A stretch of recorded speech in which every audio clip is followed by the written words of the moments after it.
ከዚያም በፀሐይ ላይ እንዲቀመጥ በማድረግ የማሩ ሽታና የተቀጨው ቆሻሻ በሺዎች የሚቆጠሩ ዝንቦችን፣ ነፍሳትንና ሌሎች ተባዮችን እንዲስቡ ያደርጋል። በጊዜ ቆይታ እነዚህ ተባዮች በሰውየው ቆዳ ላይ በመራባት ሰውነቱን በመብላት በቀስታ ሕይወቱን ይነጥቁታል።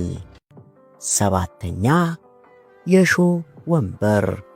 ድሮ ሮማውያን ይጠቀሙበት ከነበሩ የቅጣት አይነቶች ውስጥ ይህ የወንበር ላይ ቅጣት አንዱ ሲሆን የሮም የቶርቸር ባለሙያዎች ሰዎችን ለማሰቃየት የሚጠቀሙበት ይህ ወንበር በሙሉ ሾል ባሉ ብረቶች ወይንም እሾሆች የተሞላ ሲሆን ቅጣት የተጣለበት ሰው በዚህ ወንበር ላይ ጫን ብሎ እንዲቀመጥ በማድረግ ቅጣቱን እንዲቀበል ማድረግ ነው።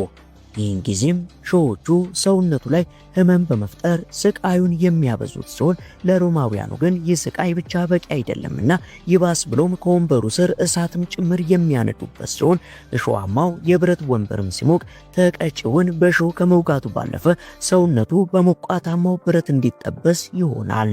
ይህም ቅጣት ዓላማው ሰውን በፍጥነት ነፍሱን ከስጋው ለይቶ መገላገል ሳይሆን ተጎጂው ጥፋቱ እንዲገባው ለሰዓታት በስቃይ እንዲቆይ ማድረግ ሲሆን የሰውየው ጩኸትም በድንጋይ ግንቦች አልፎ ሲያስተጋባ ይሰማ ነበር። ስድስተኛ ስቅላት።